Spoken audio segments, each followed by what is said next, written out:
जय शिव शंभू। दोस्तों, क्या आपके पितर आपसे नाराज हैं? और क्या आपको लगता है कि आपके पितरों की वजह से आपके घर की सुख शांति में रुकावट आ रही है और आपके कार्य नहीं बन रहे हैं, या आप संतान की कमी और धन की कमी या कर्ज से परेशान हैं, या आपका भाग्य आपका साथ नहीं दे रहा है? तो दोस्तों, इस बार के पितृपक्ष श्राद्ध में अगर आप तुलसी के पौधे में ये एक चीज चढ़ा देते हैं तो आपके सभी पितृ दोषों का तुरंत ही नाश हो जाएगा और आपको मिल जाएगी सभी संकटों और कष्टों से मुक्ति। और दोस्तों, इस एकमात्र उपाय को करने से आपको धनवान मालामाल होने से कोई नहीं रोक सकता और आपकी जो भी मनोकामना है वो भी पूरी हो जाएगी। दोस्तों, इस बार 29 सितंबर 2023 से पितृपक्ष बहुत ही दिव्य और दुर्लभ संयोग लेकर आया है। दोस्तों, इस पितृपक्ष में राजयोग काल सर्प दोष के साथ साथ धन लक्ष्मी योग भी बन रहा है, जिसकी वजह से इस बार के पितृपक्ष श्राद्ध का बहुत अधिक महत्व बढ़ गया है। और इस पितृपक्ष पर यदि आप तुलसी के पौधे से जुड़ा यह आसान सा उपाय कर लेते हैं तो आपकी सभी समस्याओं का तुरंत ही अंत हो जाएगा। इसीलिए दोस्तों, वीडियो को आखिर तक जरूर देखें। और अगर आप भी अपने जीवन में महादेव की कृपा पाना चाहते हैं और पितरों का आशीर्वाद पाना चाहते हैं तो वीडियो को लाइक करके कमेंट में हर हर महादेव लिखना ना भूलें। दोस्तों, पितृपक्ष की शुरुआत इस साल भाद्रपद मास के शुक्ल पक्ष की पूर्णिमा तिथि 29 सितंबर 2023 दिन शुक्रवार से हो रही है, जो 14 अक्टूबर 2023 दिन शनिवार तक रहेगा। पंचांग के अनुसार 29 सितंबर 2023 दिन शुक्रवार को दोपहर 3:26 तक भाद्रपद पूर्णिमा है।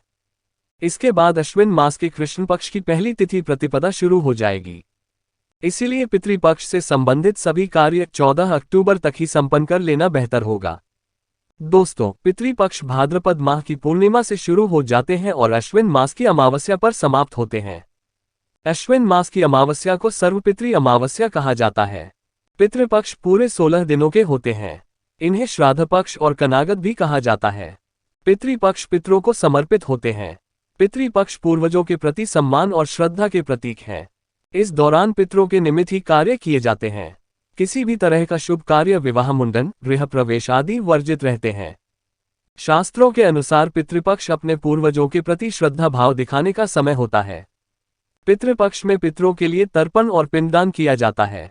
मान्यता है कि श्राद्ध पक्ष में पितर पितृलोक से किसी न किसी रूप में अपने स्वजनों से मिलने के लिए धरती पर आते और स्वजनों के द्वारा भोजन और भाव ग्रहण करते हैं। ब्रह्मवैवर्त पुराण में बताया गया है कि देवी देवताओं को प्रसन्न करने से पहले मनुष्य को अपने पितरों को प्रसन्न करना अति आवश्यक है, क्योंकि जिसके पितृ उससे नाराज होते हैं उससे सभी देवी देवता भी रुष्ट हो जाते हैं। पितरों की इस नाराजगी को पितृ दोष भी कहा जाता है।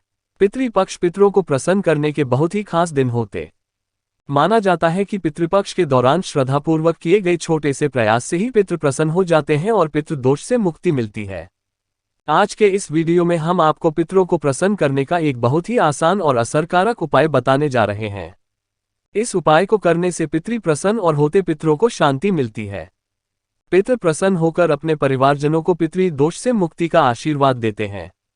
पितृदेव के साथ साथ भगवान विष्णु और मां लक्ष्मी जी की कृपा से सभी कष्टों और संकटों से छुटकारा मिलता है और घर में सुख समृद्धि आती है। दोस्तों, इस उपाय को सही प्रकार से करने के लिए आप हमारे इस वीडियो को अंत तक अवश्य ही देखें। और आगे बढ़ने से पहले आपसे रिक्वेस्ट करते हैं कि वीडियो को लाइक जरूर करिएगा, दोस्तों को शेयर कर दीजिएगा और अगर आपने अभी तक चैनल को सब्सक्राइब नहीं किया है तो चैनल को सब्सक्राइब करके बेल आइकन जरूर दबाएगा। तो आइए जानते हैं इस उपाय के बारे में। दोस्तों, वैसे तो इस उपाय को आप पितृपक्ष में किसी भी दिन कर सकते हैं, लेकिन इस उपाय को पितृपक्ष में आने वाले गुरुवार और एकादशी के दिन अवश्य ही करना चाहिए, क्योंकि गुरुवार और एकादशी का दिन भगवान श्रीहरि विष्णु को समर्पित है और शास्त्रों में बताया गया है कि भगवान विष्णु जी ही पितृदेव है। यानी कि पितरों को प्रसन्न करने के लिए भगवान विष्णु जी को प्रसन्न करना अति आवश्यक है। गुरुवार और एकादशी के साथ साथ इस उपाय को पितृ अमावस्या, जिसे सर्वपितृ अमावस्या भी कहा जाता है, उस दिन अवश्य ही करना चाहिए, क्योंकि सर्वपितृ अमावस्या पर सभी पितरों के निमित्त श्राद्ध तर्पण किए जाते हैं।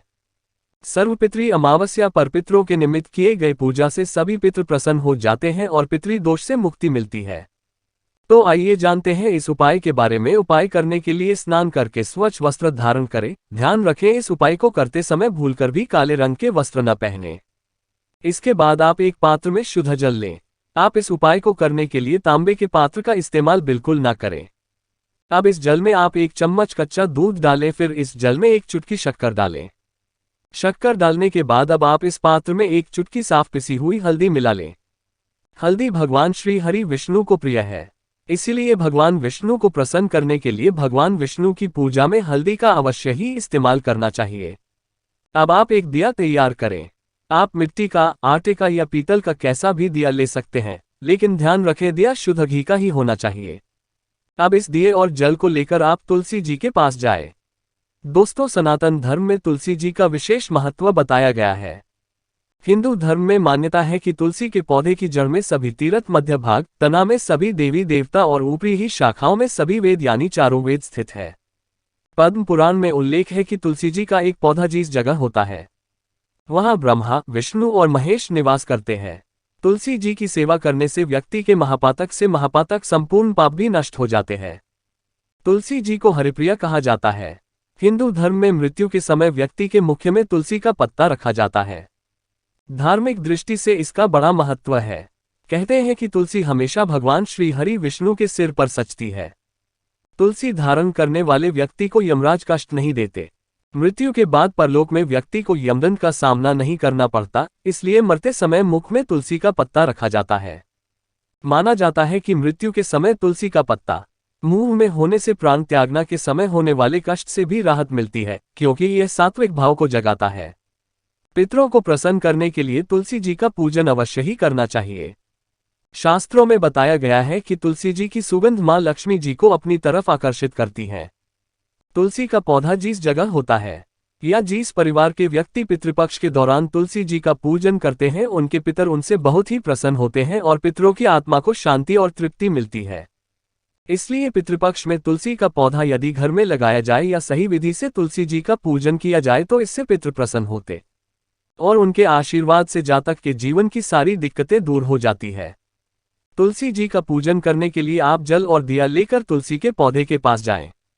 अब आप पूर्व दिशा की तरफ मुंह करके खड़े हो जाएं, यानी आपको ईस्ट की तरफ अपना मुंह कर लेना है, जहां से सूर्योदय होता है। इसके बाद आप भगवान विष्णु जी और मां लक्ष्मी जी को प्रणाम करें। तुलसी माता को प्रणाम करें, पितृदेव को प्रणाम करें, फिर आप भगवान विष्णु जी के द्वादश मंत्र ओम नमो भगवते वासुदेवाय का जाप करते हुए तुलसी जी पर ये जल अर्पित करें।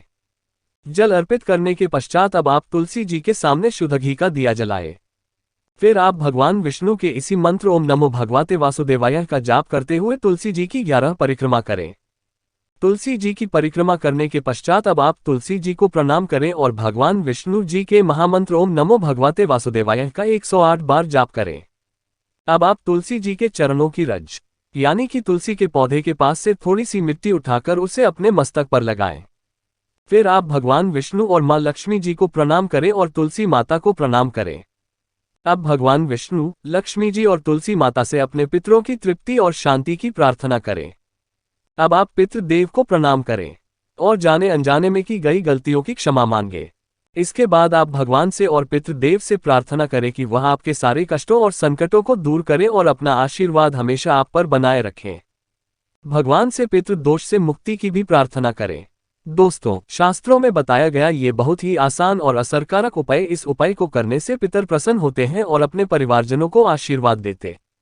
पितरों के आशीर्वाद से ही जीवन की सारी दिक्कतें दूर हो जाती है और पितृ दोष से छुटकारा मिलता है।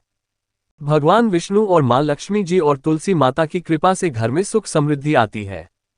इस उपाय को करते समय कुछ बातों का विशेष ध्यान रखें। महिलाएं पीरियड्स के दौरान इस उपाय को ना करें। तुलसी जी का पूजन करने से पहले स्नान अवश्य ही करें। तुलसी जी का इस तरह पूजन रात्रि के समय या संध्याकाल के समय भूलकर भी ना करें। तुलसी जी का पूजन रविवार के दिन भी ना करें। साथ ही इस बात का भी ध्यान रखें कि तुलसी जी का पूजन आप ऐसे ही करें जो मंदिर में लगी हो या आपके खुद के घर में हो। अशुद्ध जगह पर लगी तुलसी जी का पूजन आप भूलकर भी ना करें और तुलसी जी का पूजन जूते चप्पल पहनकर भी ना करें। तुलसी जी का पूजन करते समय इन बातों का विशेष ध्यान रखें।